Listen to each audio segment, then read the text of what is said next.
నానా నానా, ఓ good news, నాకు ఉద్యోగం వచ్చింది. చాలా సంతోషం. అమ్మా, నేను కాపురం పెట్టేదాకా దుర్గని ఇక్కడే ఉండేవండి. అలాగే వెళ్ళిరా. వస్తానమ్మా, వస్తానన్నా.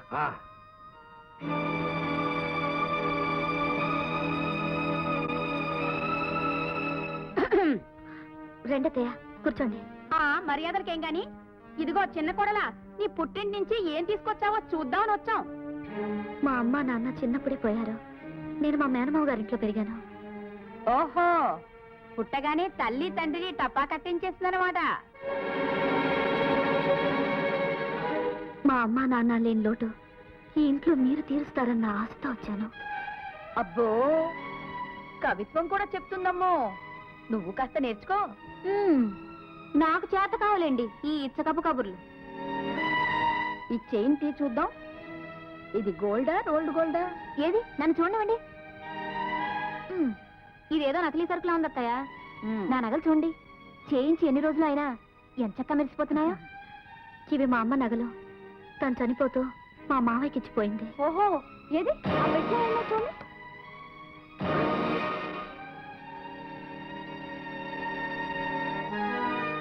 చిచి, ఏం చిరిది, మా ఇంట్లో పని మనిషి కూడా కట్టుకోదు ఇటువంటివి. ఈ రంగు చూడు అమ్మా, వీళ్ళెవరో కూలీనాలి చేసుకుని నాటు సరికమ్మా, లేకపోతే పెళ్లి కూతురికి ఇటువంటి చీరలు పెడతారా? పేస్టు పిన్లు.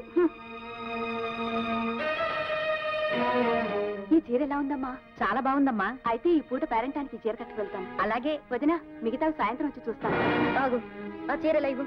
నేనివ్వను. ఇవ్వు.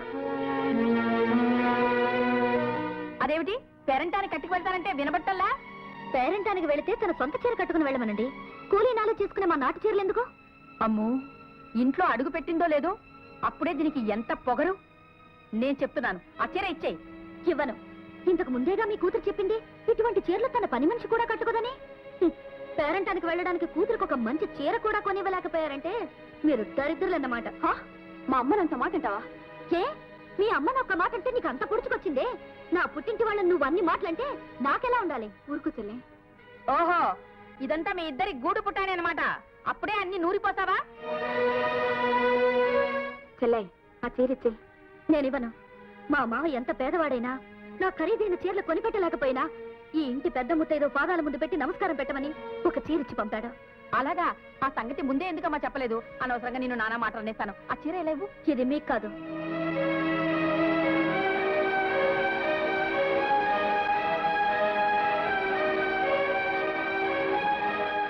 అదే చెల్లె, పెద్ద అత్తగారుండగా ఇది నాకెందుకు ఇచ్చా? నేను ఇంటికి ఎంతో ఆశతో వచ్చాను. అత్తగారులో మా అమ్మను చూసుకుందామని అనుకున్నాను. మా అమ్మకి ఈమెకి అసలు పోలికే లేదు. ఈ చీర ఈమెకి పెడితే మా అమ్మ ఆత్మ క్షోభిస్తుంది. విన్నావమ్మా, ఈవిడి వ్యవహారం చాలా దూరం పోతుంది. ఉండు, నేను పేరెంటానికి వెళ్ళొచ్చి నీ పని చెప్తాను. ఆగు, ముందా చీరలన్నీ మడత వేసి మర్యాదగా పెట్లో పెట్టి వెళ్ళు. నీ ఇంట్లో లాగా ఇక్కడ పని మనుషులు ఎవరు లేరు. ఆమెను వెళ్ళని. నువ్వు ఉండకయ్యా. నువ్వు పేరెంటానికి వెళ్ళాలంటే ముందా పని చేసి వెళ్ళు. నా ఇంట్లో నా కళ్ళ ముందే ఇంత అధికారం చలాయిస్తావా? మీ ఇల్లు నా ఇల్లు అన్నది కాదు ప్రశ్న. మర్యాద అన్నది ఇచ్చి పుచ్చుకోవాలి. ఆ ఊరికి ఈ ఊరు ఎంత దూరమో ఈ ఊరికి ఆ ఊరు అంతే దూరం. అమ్మో, ఎంత గడుసుది పిల్ల. ఉండు, ఆయనతో చెప్పి. నువ్వెక్కడికి? ముందా చీరలు తీసి మడతవై. చిన్నదినా పెద్దదినా పప్పులేం ఉడకవు. నేను చెప్పిన పని చెయ్యందే ఇవాళ నిన్ను పేరెంటానికి పోనివ్వను.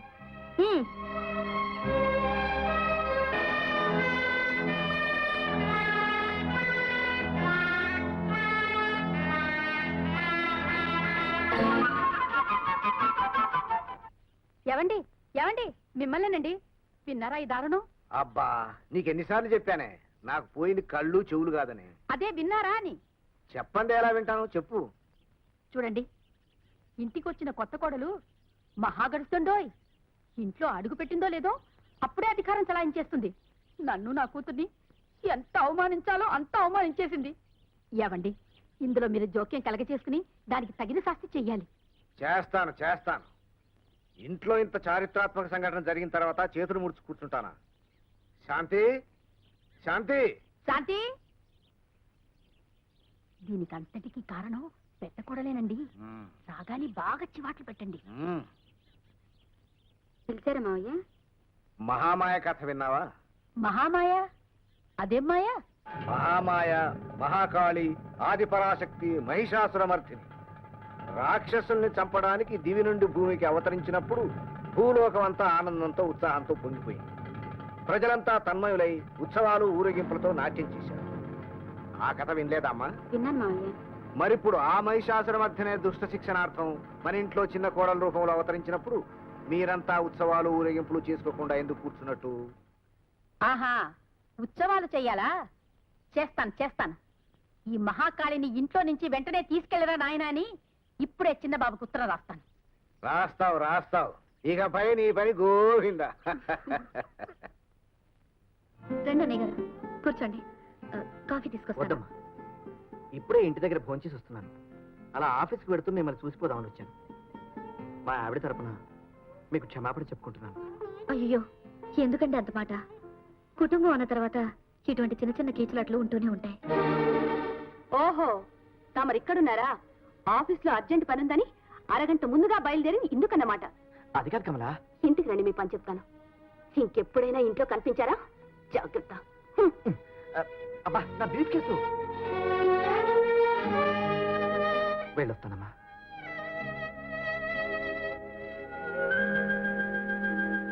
అబ్బా, ఏమైందే? పటాన్నిలో రాయి వచ్చింది. మావయ్య, ఏమిటమ్మా? మీ కాళ్ళు నొప్పులట్టుగా అక్కయ్య చెప్పింది. లేచి అక్కడ పడుకుంటారా? కాళ్ళు పడతాను. అంత నాటకం. నా కాళ్ళకేం తొందర వచ్చిందిరే. ముందు మీ అత్తయ్య చెక్కిళ్ళు నొక్కమ్మా. నా చిక్కులకేమొచ్చింది? రోజంతా రెస్ట్ లేకుండా ఎవరో ఒకరిని తిడుతూ ఉంటాగా, చెక్కిళ్ళు నొక్కి గుట్టుంటాయి. కాస్త నూనె రాసి మాలిష్ చేస్తే మళ్ళీ మర్నాడు తిట్టడానికి వాటికి బలం వస్తుంది.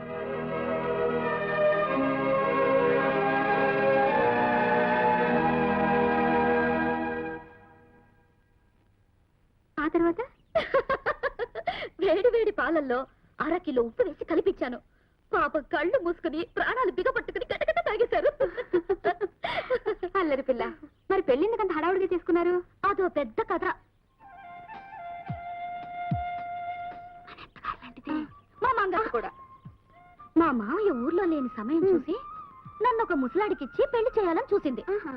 దాంతో రవి దగ్గరికి పరిగెత్తుకెళ్ళి అసలు విషయం చెప్పేశాను. వెంటనే పెళ్లి చేసుకున్నాం. ఆ తర్వాత ఏంటి? హనీమూన్.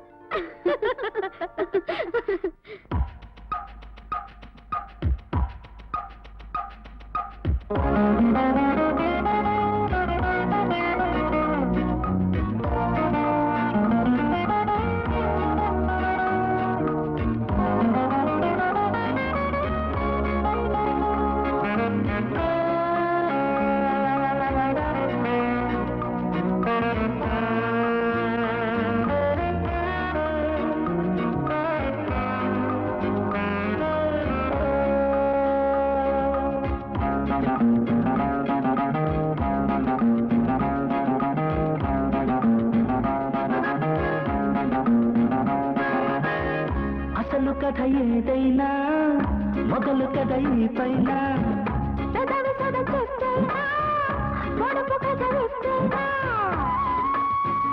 సొగసు తెర గారితేనే జోరు అంటున్నా.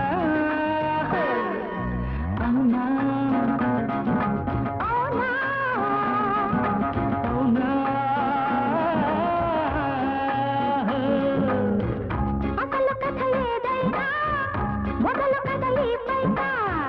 పెదవి సొద చెప్పైనా ఒడుపు కథ విప్పైనా.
తపనక తపనలు తీరగా చలరేగిల్ది సంబరం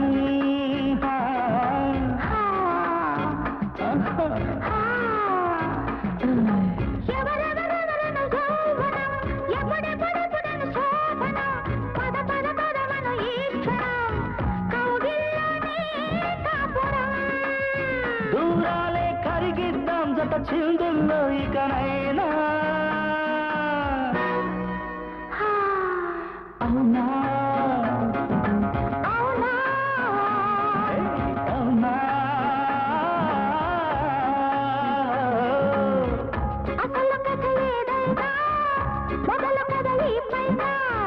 పెదవి సద చెప్పైనా ఒడుపు కథ విప్పైనా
మెలికలు తిరిగిన మేనిలో తెలిసిన తడి పొడి దారిలో చొరవగా తడిమిన చూపుతూ సాగింది నా కోరిక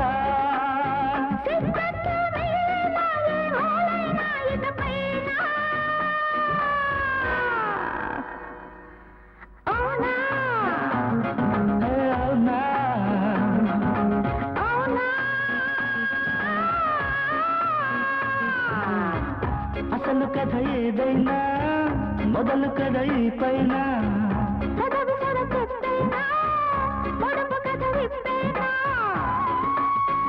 సొగసు తెర దారితేనే జోరు అంటున్నా అవునా